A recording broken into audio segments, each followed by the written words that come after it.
everybody. Welcome to Revival Town Podcast. I'm Chuck Tate. That's Andy King. How you doing, mate? Doing great, mate. How you doing? Good, good. Hey, now, there's been a lot of crazy things going on around here, but you started telling me the other day a really crazy story that before we get into what we're about to do, you have got to tell the world about this. All right. So there is a chance Yeah. that you and I could be related. Sounds a bit of a nightmare to me. Oh, well, you are full-blown English. You're from... Actually, so I am... Yes, I was born in England, Yeah. but my dad is Welsh. Okay. So, you, yeah. there's a bit of, Yeah. weirdness there. 100% UK. 100% UK. Yeah. All right, so I'm 50% Swede. Right, My mom right. is Swedish. My Yeah. grandparents were from Sweden. I found out not too long ago that a big portion of my dad, I don't know the percentage, but it's a high percentage, is English. See, I knew there was something good about you. Right. So my dad's, I almost said maiden name. My grandma, both of my grandparents on my dad's side are passed, but his mom, my grandma's maiden name was King. So my great grandfather, Floyd King. So my dad is Chuck Tate as well. We have different middle names. I'm Eric. He's Floyd. Okay. I'm Charles Eric. He's Charles Floyd. Because my great grandpa was Floyd King. Okay. And All he right. was related to King George VI, who was Queen Elizabeth's father. I want to see the records of this. I know. So I'm going to try to. So my uncle has done this study of genealogy. Yeah. Of our family history. I'm going to get it. Okay. And we're going to verify this. We need to verify this. sometime. We need to fact check it. Sometime. Yeah. Before the end of the year. Yeah. After it's fact checked. Yeah. But wouldn't it be wild? How crazy would it be if we were related? Oh, it sounds Kings. great. My great grandparents were kings. That's crazy. Yeah. That is well, let's see. Yeah. Let's see if Hey. we can dig that up. All right. So speaking of crazy, we have something else crazy to talk about. We have, and how do we go into this? Because we just come off of 200th episode just a few weeks ago. Right. So 4 years. 4 years of doing this, Yes. and so we decided this fall. So we decided for the next 4 weeks, we are going to pull together some of our favorite interviews, as well as some of the most listened to and watched. Right. A combination. And we're going to bring some combinations together. Right. Yeah. So are we Yeah. going to tell everyone what it is? I think we do, right? Yeah, I think we do. We do tell them. Why don't you We've been do the doing this fir- you four do- years, so yeah. we're taking a little bit of a break in August. Yeah. And we're going to replay 4 episodes that were either in our top 10 Yeah. or were meaningful to us. Yes. Yeah. Right? Yep. So should we give the lineup? Yeah, you go first. All right, because this is the same intro for these 4 weeks in August. Yeah. So our very first guest is someone who is close to me, big part of my writing journey. Yeah. It's my literary agent, Esther Fedorkevich. Yeah. So we're going to have her on this episode that you're about to listen to, although if you're listening to others, there's going to be other ones. So you're going to be messed up. Yeah, and she's responsible for my new book that's releasing in January, and it is available for pre-order right now on Amazon. Oh, look at that plug. Man, Look at boom! that plug. Boom! So then the second one that we're going to be doing is we are going to have J.D. Walt and Zach Merkreeves. I knew I was Merkreeves, gonna- yeah. who was the gentleman who spoke, and the Asbury revival literally started after he did the altar call, basically. Right. And so JD was a part of that. That was a hugely He helps steward it. hugely watched and listened to episode. And so we're bringing them together. And Zach has a new book coming out on the same day as mine. Yeah. And it's called Lower. Oh, okay, good. So his might be lower No, I'm kidding. No. So that's how cool was that? So what's the third one? The third one is a combination of all things delirious. Oh yeah, that's going to be a good one. Yes, because we've had three people from the band. That was delirious. And we're going to put all three of them together. Yeah, so that will be put together, and then the last one, which is the most watched and listened to show that we've ever It's our number had. one episode in 4 years. Number one is when we had Amy Grant on at Christmas, and that was a real good episode. Obviously, I had known her for a while, but first time you had spoke to her, and you were totally blown away by just the openness of her. Yeah, I was pretty nervous. I don't get nervous a whole lot talking to people, but I was nervous going into that interview. Yeah. And I came out just in awe. And I think the best word to sum up that episode is magical. Yeah. Yeah. It was special. It was a great conversation with Amy Grant. And so if you have listened to all four, in the past, why don't you still just sit back and relax and enjoy these conversations over the next 4 weeks, and then we will be back the first week of September with brand new episodes. And we have got some really good people lined up for the fall into next year as well. So but why don't you sit back, relax, and enjoy these conversations from Revival Town Podcast. This podcast is part of the Edify Podcast Network. Edify is a faith-inspiring app that brings together thousands of the best Christian podcasts in one place for your listening enjoyment. Cut through the noise and grow your faith by diving into the world's top Christian podcasts today. Download the Edify app for free from the App Store or Google Play, or by going to edify.app. That's EDIFI.app.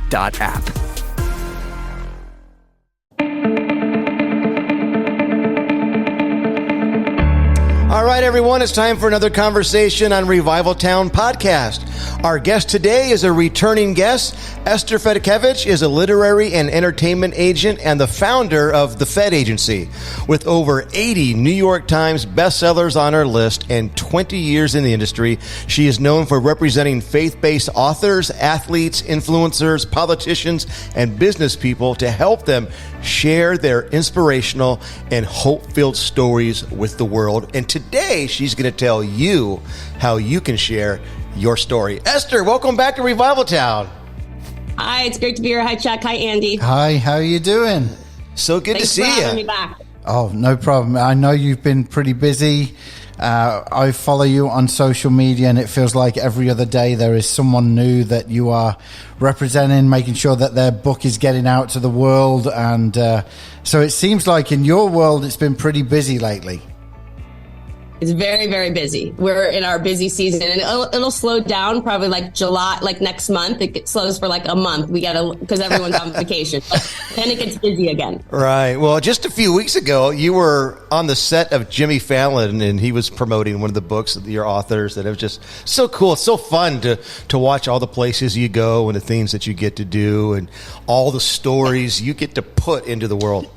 Chuck, I'm so crazy. I'm there with my author, right, Paula Ferris, and they're like, there's Jimmy Fallon. You know, when you go on, there's other people there, and so I'm like, I'm just going to go up to him and ask him to hold her book, right, and then say something, and don't tell him what to say, just say something, and he did, and we posted it, and we went viral. It's just been so. I'm not scared to go up to anyone. You're fearless. I will say that, and you know what? I know you don't like to talk about yourself, but Andy, did you know Esther was an All-American, a McDonald's All-American basketball player? Really?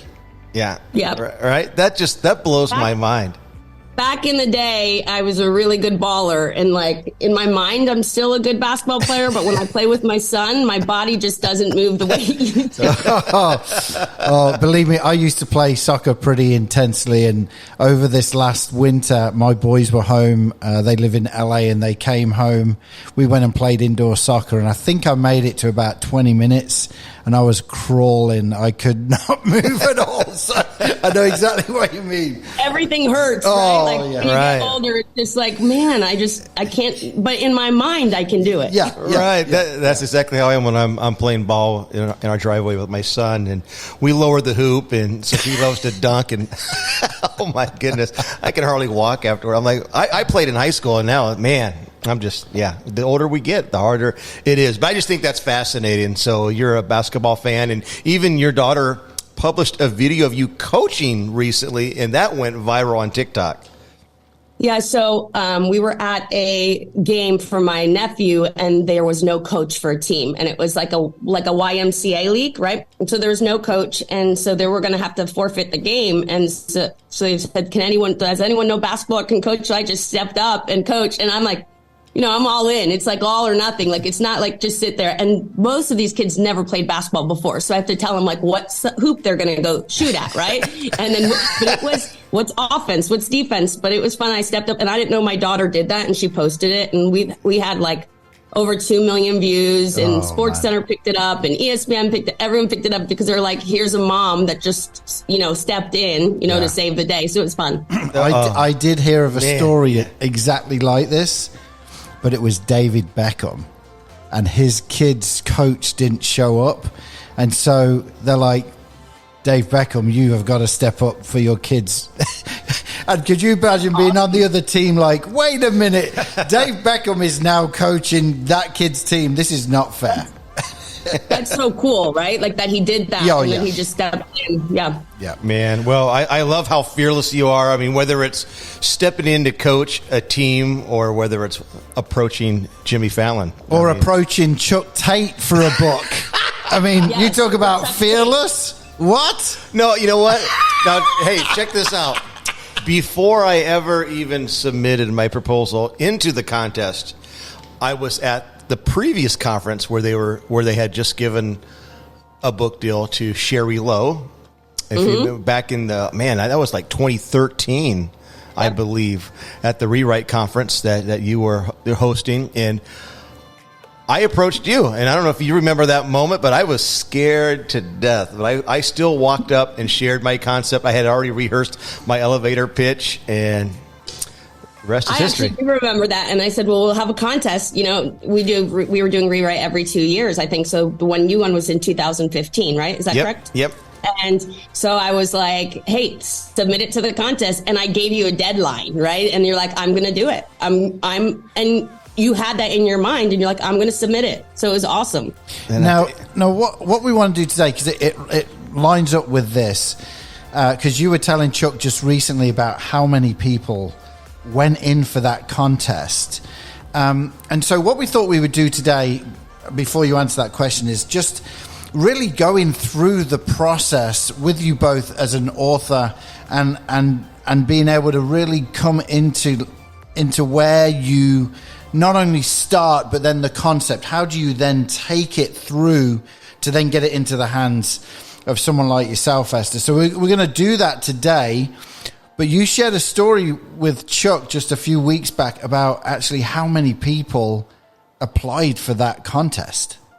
Can you tell us a bit about that? So I went to Tyndale House Publishers, and I said, "Hey, I want to do a contest for first-time authors to get a book, and we'll see all these submissions, and they would get a book deal with an advance and everything from a big publisher." And so Tyndale said, "Yes, we'll support you, Esther, in this. Let's do this." And so we opened it up, and when you do a free contest, that everybody can submit, but we had requirements that you had to submit. Like you couldn't just do a halfway proposal, or chapter. Do you remember that, Chuck? You had all these rules of things that needed to be submitted to be officially submitted. Right. There was a template on the website, and you had to follow. We put all that together. Because I'm guys, I love the underdog, and I love story, and I love seeing people's dreams come true, right? And helping them get that. And what happens is the more successful you get, or as you get bigger as a literary agent, a lot of the smaller first-time authors, you just don't have the time for. So this was my one way to hey, I could help someone grow a first-time author and kind of give back. So we ran this contest, and we were thinking, honestly, that we'd get 50 people to submit. We got 1,500 submissions. And so a lot of them were really good. A lot of them were not that great, but we had over 1,500 submissions. We went through it, and the Fed agency was not prepared for this kind of work, right? We were like thinking 50, we can handle it with our staff here. And we're like, oh no, right? What are we going to do? So we had teams set up to narrow it down to the top 100, right? Before I got to see it. Because you couldn't just like, we've got 1,000, but let's just scan through 20, because this is someone's work that they've poured themselves into. You want to honor them for what they'd sent in as well. Yes, you can't just like kind of breeze through or speed read. You really had to like dive in. So we had a team of 10 different people that were reading. We just split them up, right? The submissions, and they were just going through them, reading them, and it would take like, they probably could do 3 or 4 in a day. So that just shows you like they're spending a couple hours on each proposal, and then they're writing their feedback. No, good, maybes. I think we had like, yes, maybe, let Esther see this one, maybe, and then they got it down to 100, right? Then at the 100, an author of mine, George Barna, an author of mine, Mark Batterson, and me, and I think there was one other person in there that was reviewing.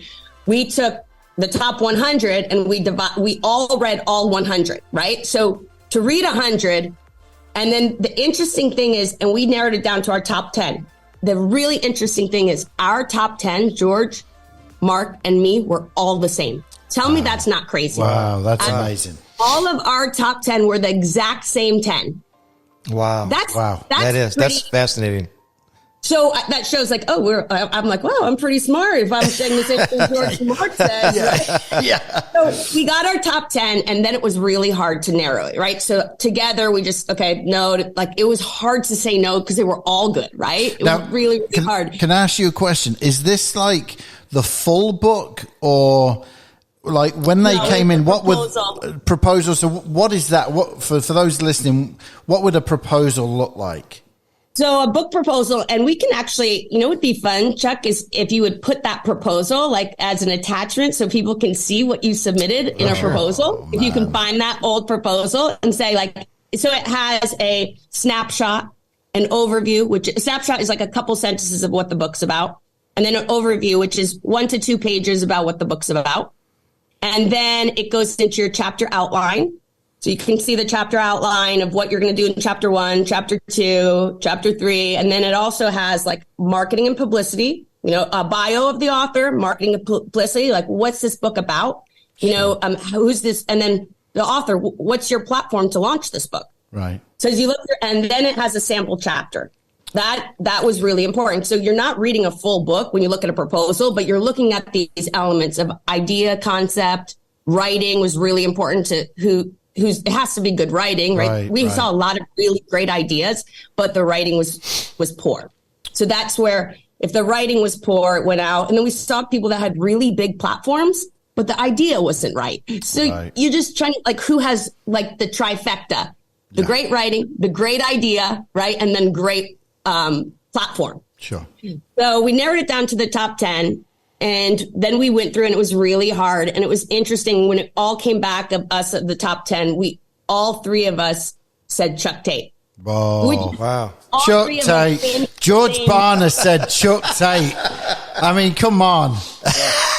Crazy, right? Yeah. So all like, it was so hard. And there was another author in the mix that we kind of all had too. So it was really hard, but all 3 of us had you, Chuck. So that's what got it to the end. And so when you were asked, Andy, about a book proposal, when someone wants to write a book, so they say 95% of people say in their lifetime they want to write a book, of Americans. I don't know if you heard that. Everyone's like, oh, yeah, I'm going to write a book one day. But they don't do it, right? Very few people actually do the work because it's so much work to actually write the book. But 95% of Americans think their story's worth telling. So Chuck, even in 2013, when we met Chuck, you knew you had to do it. But then you like really had a goal because you knew this contest was coming. And a book proposal, when we show you the template, you'll see it's a lot of work just to do a book proposal, but it really is kind of like your outline for your book before you start writing, if that makes sense. Yeah. It's like your roadmap, right? It's like we're going to get here, here, and here. The in between, we're gonna flesh that out over the next few months. But at least there's a roadmap to get to the end.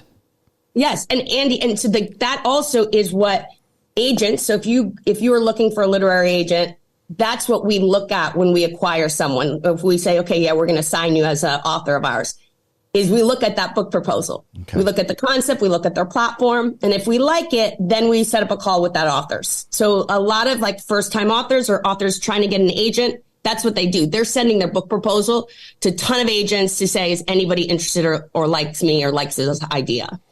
Wow. So Esther, do you have a system in place now where you have a team of people that will weed through certain proposals and then just bring so many to you? Or do you?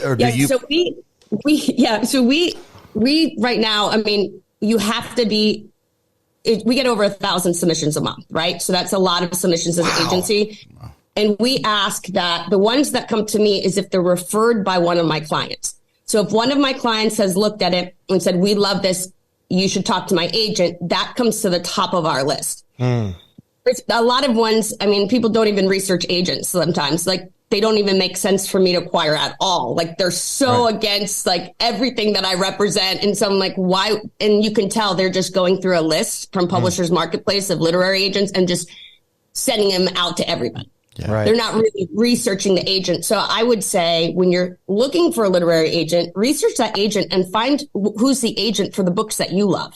Right. Because then you're probably going to have a good chance with that agent that they're going to like you. So if you love Brene Brown and, Jordan Peterson, and find who's their agent, right? If you love, Lisa Turkhurst and, Lisa Bevere and, I don't know, Paula Ferris, right? Like we were talking about, then you find out who their agent is. And then you go submit that to them. And I think you have a better chance of connecting. So like kind of, on our side, when we were talking about Mark Batterson, we all loved your proposal. It fit it fit me, what I acquire. It fit what Tyndale liked. Yeah. And it fit what, it fit, and I think that's what you're trying to do as an agent and author is you're trying to say, are you guys a right fit for each other? And Mark Batterson's my favorite author. So I was already kind of connected. I already read his books, loved his books, liked that style, felt like. It's a lot like speakers. Like if obviously Chuck and I preach and speak,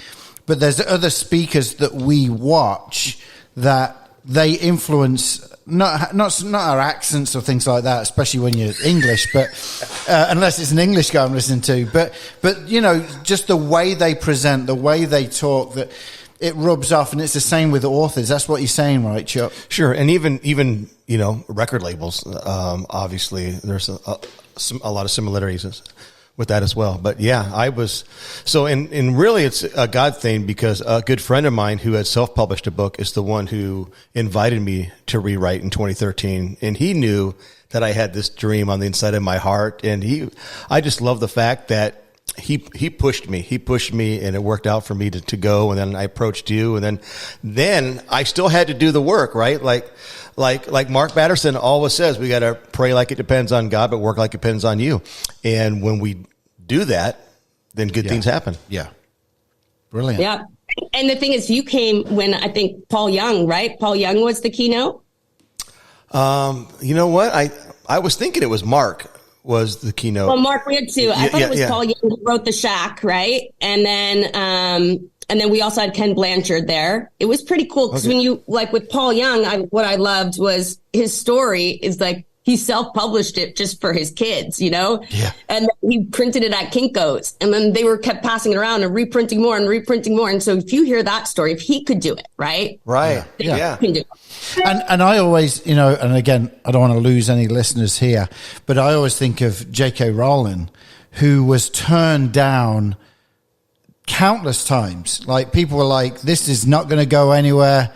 And she finally got that break way down the line, like many people. And now she's obviously had a good life from it. So Andy, I say this sometimes when I do like my publishing talk, but do you know, like I think about this as me as an agent, and I want, if there's authors or people that want to write a book, I think of it from the author's perspective too. So let's say I was C.S. Lewis's agent. Okay. Probably one everybody loves, like 90% of Christians would say it's their favorite author. Yeah. Well, so C.S. Lewis got rejected over 600 times before he got his first book deal. Wow. When I think about that, I say to myself as an agent, would I have gone 600 rounds with C.S. Lewis? Would I believe in him that much that I would have, like, I hope I wouldn't quit at $5.99, you know? I hope. So when you think about that, it's why it's so important to find a right match, that the agent really believes in you. And then also an author that really believes that they have to do this no matter what. Yeah. And so imagine C.S. Lewis stopped at 599. Yeah. I mean, think about it. Like, and back then you have to like write your queries there was no internet, you know, so everything and then he just kept believing, he knew that somebody one day would take his writing. Yeah. So I love that perspective of it takes diligence, belief in yourself, and persistence. And I think I always think so many people quit right before their miracle is ready to happen. Yeah. Right. And I almost did. So I believe I was the very last person to even get my entry in. I barely made the deadline. And the only reason that seems really crazy to me. You being late? Well, here's what happened. I went on you can't make this up, but I went on some people had like a condo. They invited us it was around Christmas time. And we were in fact, Christmas, Wisconsin. I think Christmas Mountain. I don't know. But I was in a cabin writing, trying to knock out the deadline. And I probably wouldn't have done it if I wouldn't have announced to our congregation back then, like, hey, pray for me. I'm going to sit, you know, because everybody knew 41 Will Come was part of me and my life message. And I preached it so many times. And so I just told them I was going to finally submit it. And had I not said that publicly, I probably in my mind would have just said, you know what, I'll submit it next time. And there wasn't a next time. So it turned out to be a God thing. So I don't know who's listening right now who has a dream on the inside, a book inside them. You got to do the work and follow through. Yeah. So are you a procrastinator, Chuck?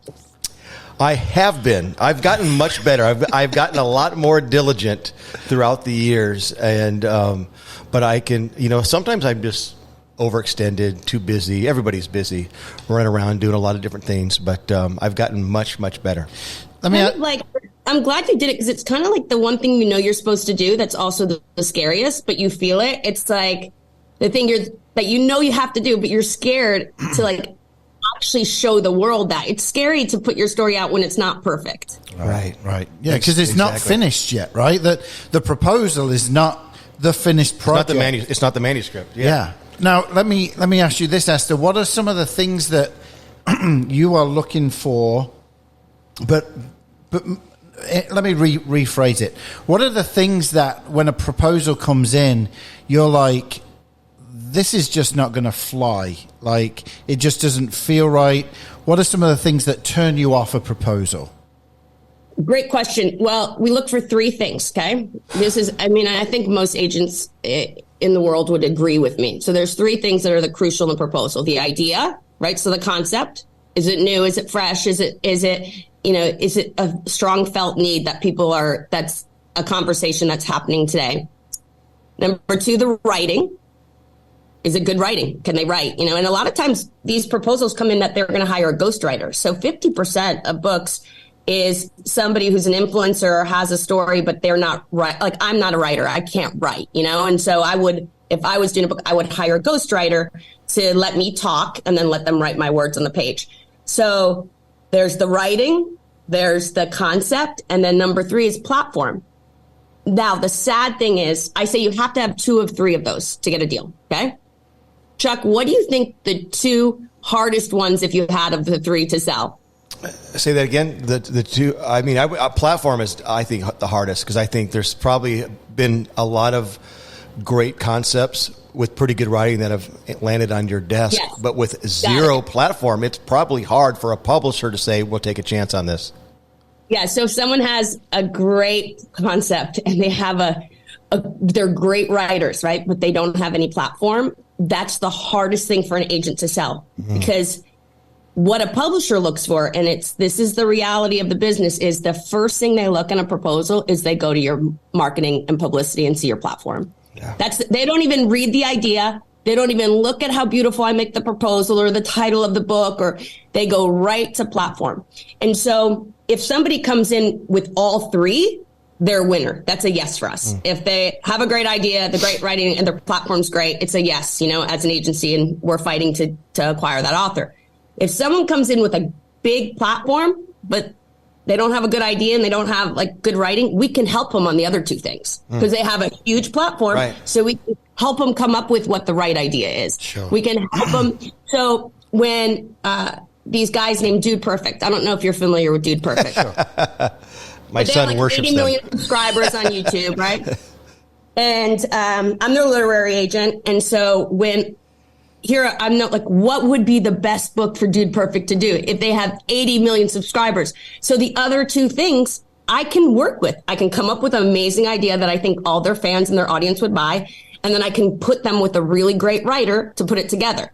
So it's real easy when not easy, but I would say when someone comes in with a huge platform to then figure out what the idea is, right? And then hook them up with a great writer.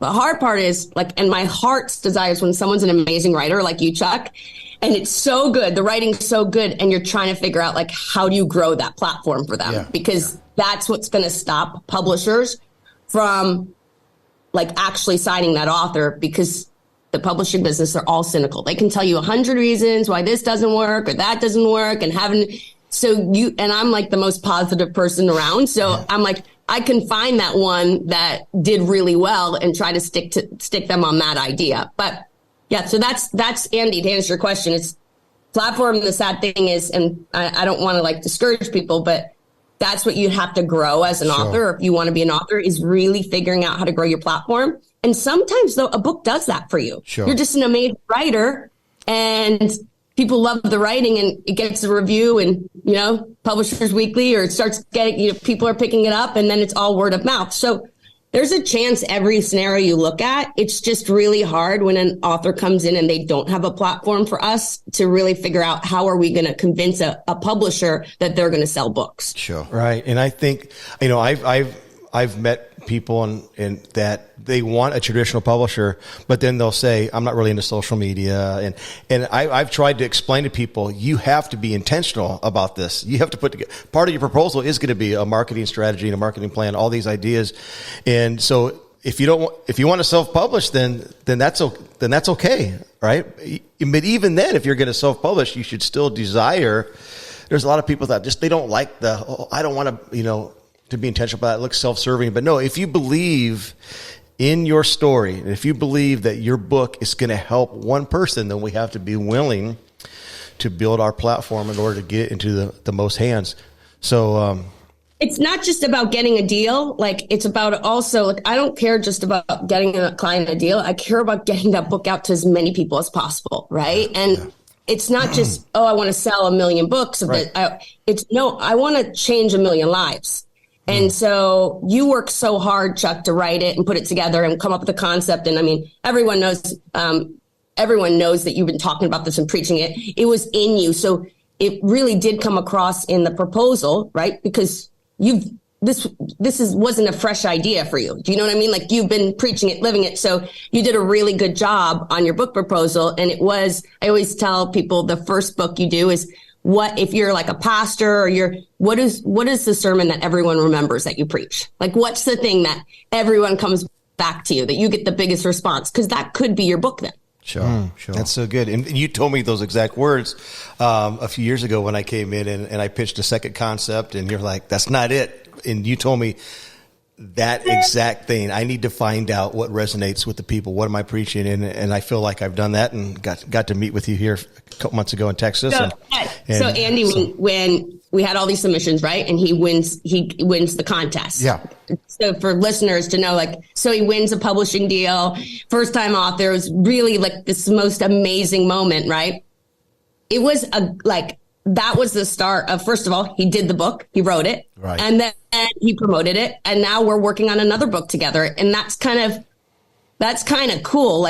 but you had to do the hard work, Chuck. Like you had to believe in yourself. You had to do it. You had a good support system around you, right? Saying, do this, enter. But now you're a published author. Your book sold really well. And now we're working on book 2, which gets me really excited to say like, this is not like one book and then you're like a one-hit wonder, right? I think you have probably 20 books in you in your lifetime. Yeah. Well, are you allowed to talk about your next book idea? Are we allowed to do that, or is that like hush hush? Come on, Chuck, pitch it to me. Pitch it to me. Come on. So guys, this is what we're shopping right now. So, all right, he came to Austin and shared this idea with me, and our whole team was blown away. So go. All right. Well, we're going to unpack the story of Bartimaeus. Bartimaeus was a blind beggar sitting on the outskirts of Jericho, and he heard that Jesus would be passing by. So this was his opportunity, his chance to receive a miracle, to get a different life. So when the crowd came by, he knew Jesus was within earshot. So he cried out, "Jesus, Son of David, have mercy on me." But immediately the crowd shut him down. Cancel culture, all right, way back then, told him to be quiet, to shut up.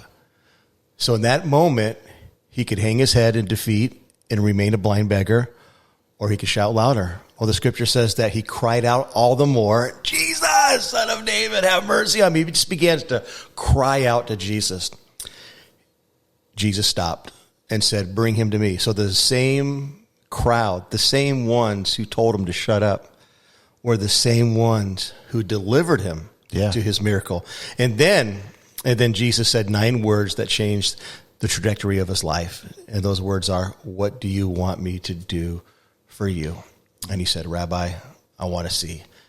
And Jesus healed him. And then he followed Jesus. So I'm going to share the story from 3 perspectives: the blind man's perspective, the crowd's perspective, Jesus' perspective. So we got faith, fight, and freedom. Wow. So we're working with 9 words that'll change your life.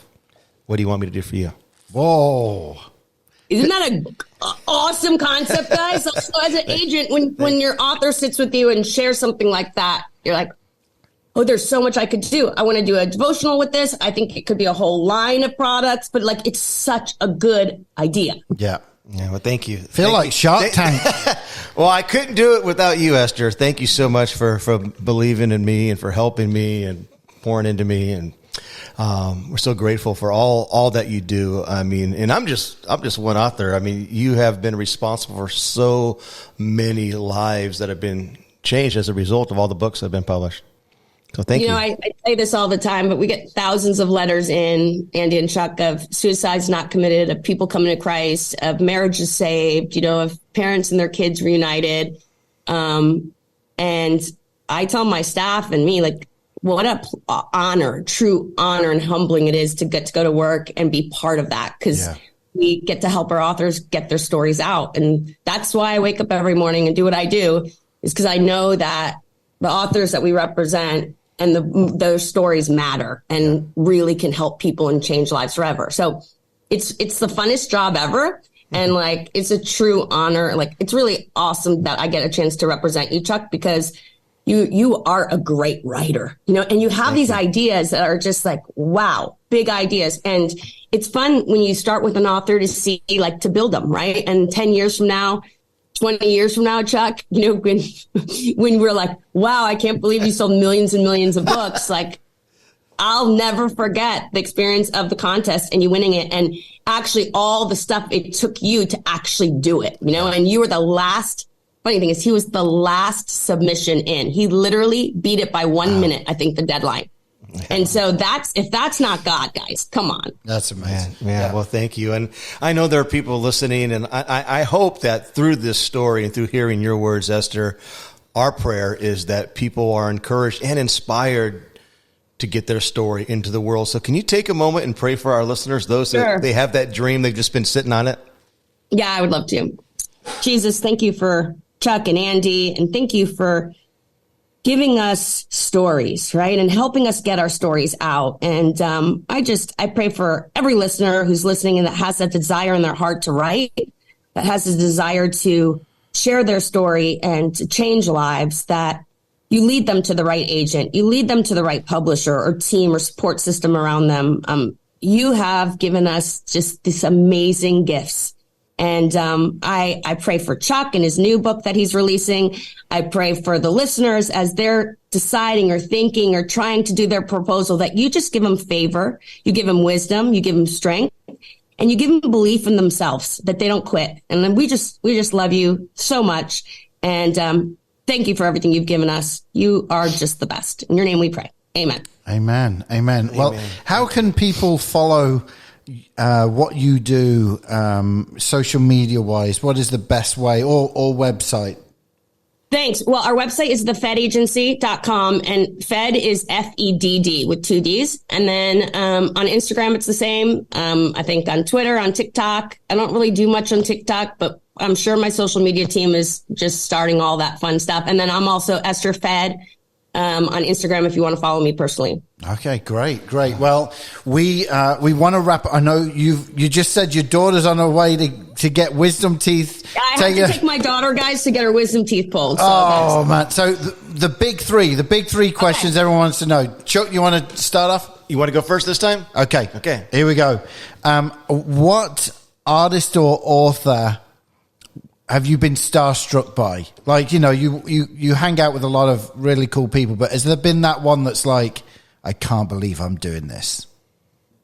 Well, I kind of think Dude Perfect was that for me in the beginning, right? Because I'm like, my kids love them so much, and they were like just exploding, and they do all these crazy trick shots, and I'm like, I can't actually believe that I'm representing Dude Perfect and getting to work with these 5 amazing guys. Wow. Yeah. That's Awesome. Amazing. All right. My question is, the NBA finals start tonight, Miami or Denver?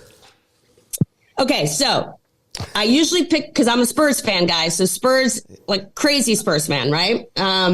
But I usually pick it by if I represent anyone, right? So I was really rooting for the Celtics because I have somebody on the Celtics that I'm doing their book, and I was like, right? So I would say I like Jimmy Butler. That's me too. I really like Jimmy Butler. I think he's awesome. So I'm going Heat. All right, Okay, right on. All right, last question. You travel a lot, right? Obviously to some cool venues with these book launches. Coolest venue you've ever been within your world and what you do? Okay, so I'm a golfer. I love to golf. So I have a 6 handicap. Really love golfing. So man. My clients, You're like a rock star. John and Lisa Bevere, they do this something called Messenger Cup, right? Which is their big nonprofit, like get together. And it's at the Broadmoor in Colorado Springs, which is like this amazing place. So I love every year that I get to go to Messenger Cup because I get to golf with my son, and it's a tournament and you win prizes, right? Yeah. So that's like my funnest thing I get to do every year is go to the Broadmoor. That's cool. Right on. That's cool. That's cool. Good. All right. Well, we want to thank you so much for coming on today, Esther. And I know we're going to have you on real shortly in the next month or so with a whole different side to you. We're not going to let anything out the bag, but that is going to be an incredible time with you as well. So we just wanted to thank you for coming on today, and we will see you soon. So thank you so Andy. much. Thank you, Chuck. You guys are the best. Hey, thank you. You're the best. Okay, whatever. Thanks, guys. Bye. All right. Thank you for listening to this episode of Revival Town Podcast. Make sure you're following us on social media and remember to subscribe wherever you listen to podcasts. For more information, head on over to revivaltownpodcast.com.